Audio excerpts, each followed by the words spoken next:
Welcome back to another episode of Highlander Hockey with Rocky. I'm Casey Campbell.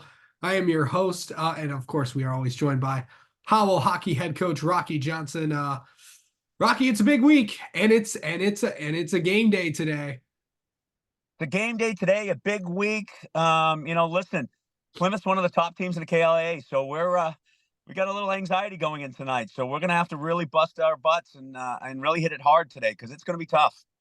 Yeah, it sure is. Well, we'll get to that game in just a minute, but let's talk about a big week for you guys last week. Three more wins. Beat Northville 4-2. Boy, I'll tell you what, and the last goal was an empty net goal. So Northville, tough team, really strong team. Obviously, Ryan Ossenmacher, a great coach. He had them buzzing out there, and we took a little while to get it going. The goaltender played great, but you know what? I think we played good hockey. Maybe not our best hockey, but the boys came together and finished strong. So that was good. For sure. And then of course the weekend out in Munn, I got two wins against Grand Haven and Granville. Let me just tell you, Casey, all right, I hope you guys and the media and such are all ready for next season because that East-West thing we did this weekend was phenomenal. I mean, just great responses from the parents, from the coaches, from the players. It was a wonderful thing. Michigan State just absolutely rolled out the red carpet for us. It was a great time. We played Grand Haven on Friday night and took care of that business that we had to take care of. Their poor goaltender, I think, felt shell shocked, but it was a great game. They got a new coach there, and I think they're on an upward trajectory. But I'll tell you, Granville was tough Saturday night. Granville's a good hockey team, very well coached. They never stopped. And I want to say, I think it was probably one of our better games. I think it was probably where everything kind of came together. We played connected.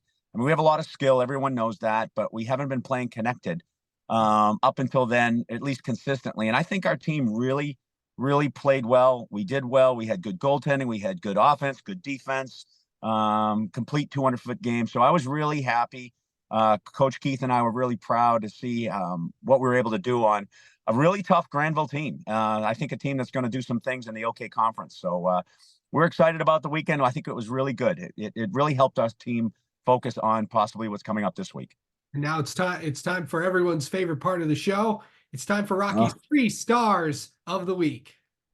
Boy, I'll tell you what, it was hard for this one, because it was a great week. 3 stars are tough. So, the third star of the game, the week, I got to go to our managers.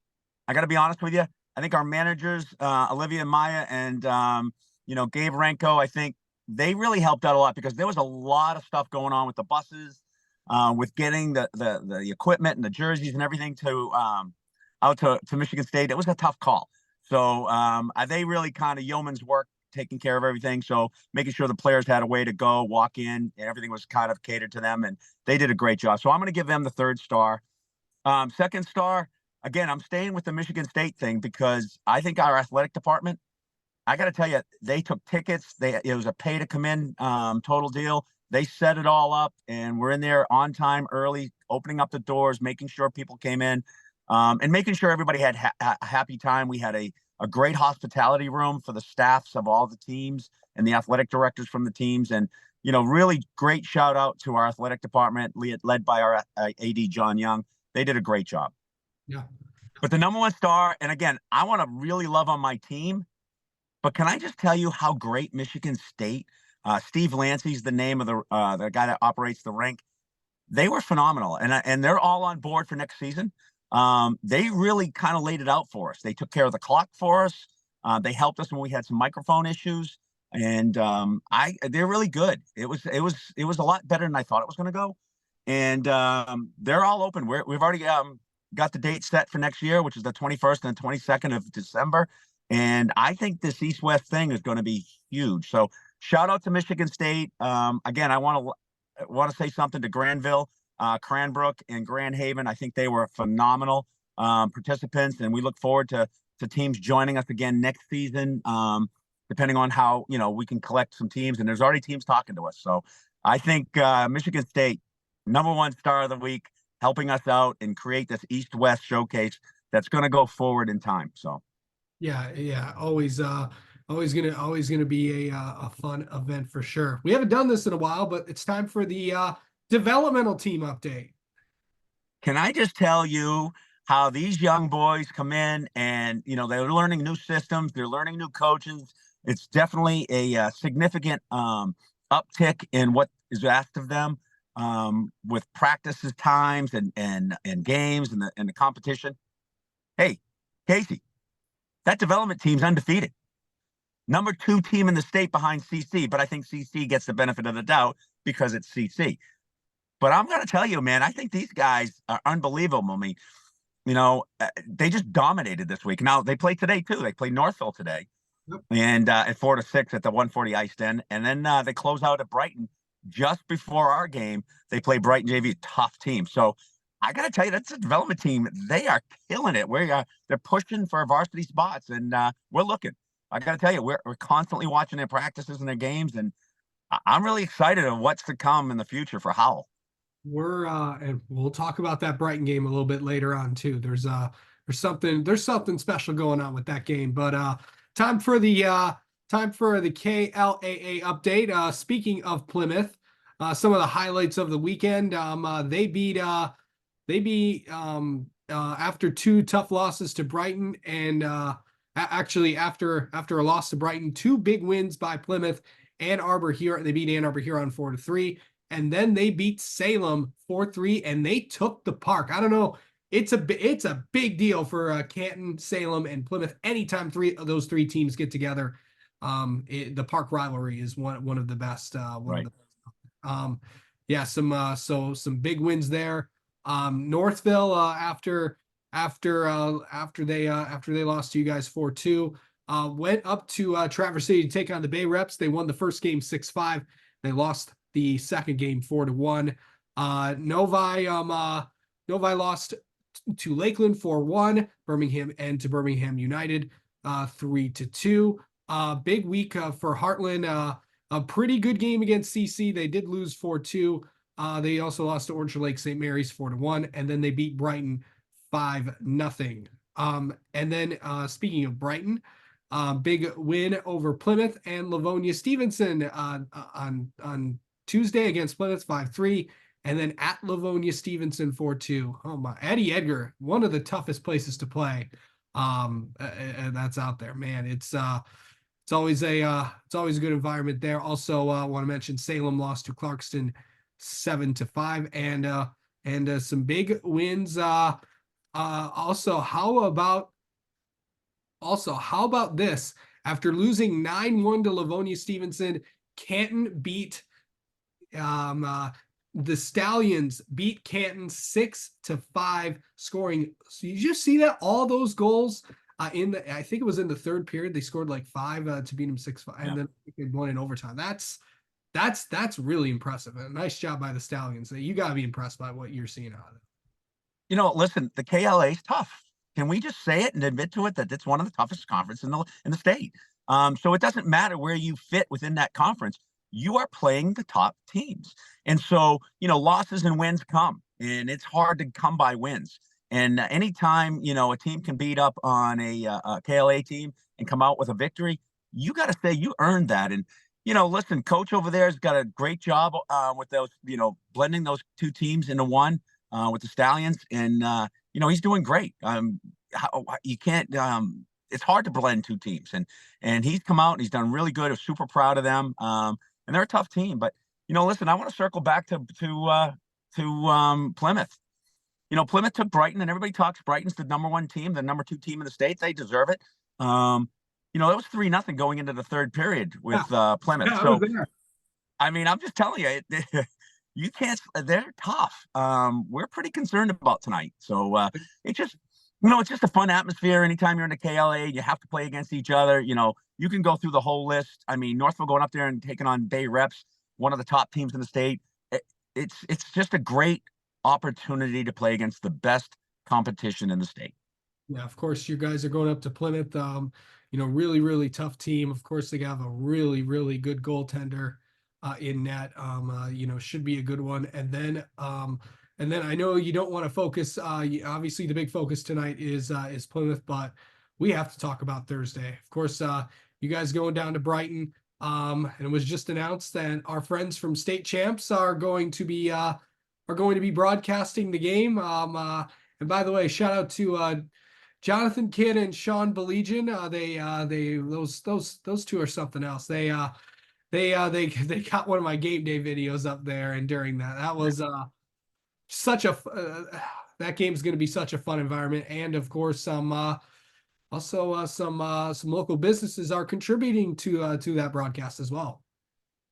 Listen, there are folks that say that, playing Brighton towards Christmas time, it's, why are we waiting so long, or why don't we play them toward the end of the season? I got to tell you, it's the time that we always play them, but at the 21st of December, you got two rivals. I mean, our cities are next to each other, right? They all grow up playing with each other in youth league and travel league and some in the AAA. And, then we come together in Brighton, and they've been the big dog on the block recently over the last 10 years. So to come into their barn, which is an extremely brutal place to play when you have their kids in their school and in the back there behind the net, they're awesome. And how great are they? You're right, to yelling and screaming, and it's going to be a packed house. You got people coming home from colleges and coming home to see their families for Christmas. I mean, I think it's going to be standing room only. And then to have State Champs come in and say, you know what, we're going to broadcast this game. We're fortunate that we've been able to at least have a good first half of our season so far, and rate having a State Champs come in and broadcast. But I'm telling you, this could be a preview, right? Let's be honest. If we can take care of business and Brighton can take care of our business, this could be a preview of a Final Four game. Who knows? But it's exciting. Anytime you play a rival, it's exciting. They're the big dog on the block, so it's us to have to come in and play the best we can play, because I'll tell you what, it's going to be a challenge. I think tonight's game against Plymouth is a great opportunity to play at a very fast pace, a very high level against very strong competition, and hopefully that gets us ready for Thursday. Yeah. Do also want to mention Sean Belegian and Barbecue Mike will be on the call for that game. Those two are something else. And of course, that Bill Kahn and Tim Eric will be there as well. TBD on if I will be there What? Well, if you can hear my voice, I'm a little under the weather this weekend. So of course, if I don't go, I'll watch it on State Champs. So no, that's true, but it's not a complete event without Casey Campbell around. Absolutely. You make it you make high school sports better. Yeah. So but listen, we all get sick sometimes, and you can watch it, but I guarantee you're going to be up and ready and on the social media, getting it out there and all the information. So I know you'll be available. Yeah, I will. I don't know. We'll just have to see when that time comes. I might have to. Right. You just never know. It's also that's a big night for the KLA as well, because it's also opening night for boys and girls basketball in the league. So a ton of league games there too. And of course, the Howell boys are going to be taking on the Heartland boys at Howell, and then the girls are going to take the Howell girls will head to Heartland to take on them. So a big night of sports for the KLA on the 21st. So it's yeah. Well, don't miss out on Brighton Howell hockey, because this is a preview of possible Final Four implications. Not to mention the fact that it's 100% a KLAA division game, and it matters. This could determine who is in the number one spot in our division and heading towards the conference championship. So, lot riding on Thursday's game. Yeah. Oh, and by the way, if you are going to the game, I would say get there early, because if you get there at even before an hour before the game, you will not get a parking spot. Yeah, parking's going to be brutal. Thank goodness we're on the bus. Yeah, for sure. No, this is for all the people watching this great show. So if you're going to go to that game, and I know a lot of people watching this will, get there early, because good call. KV gets pat. Of course, you can see the developmental team play Howell at 5, and then the game will follow. And if I'm there, I might be on I'm not sure. those two might even get me on the broadcast, so that'll be interesting. So, but I have, but I have to get a Got to little. take care of you, Case. You got to take care of All you. right. All right. Rocky, thank you so much for the time as always. That's gonna do it for this week's Highlander Hockey with Rocky. We're gonna be off for next week, and then we'll tune in. We will. It'll be I think next Tuesday or Wednesday, as we'll preview the upcoming game against Salem. So if we don't to all the viewers out there, you have a good Christmas, and Yeah. we'll talk to you in 2024. Listen, prayers to everybody. Have a Merry Christmas. Lots of love to everyone and a Happy New Year and safety. And hope everybody's journey to their families is a positive one and safe. And thanks a lot for everything you've done here in 2023, Casey, with high school sports and specifically with Highlander hockey. We appreciate it. And we just want to send our love and prayers and enjoyment for the holiday season and look forward to getting together again on the new year. Yeah, for sure. Thank you. Yep.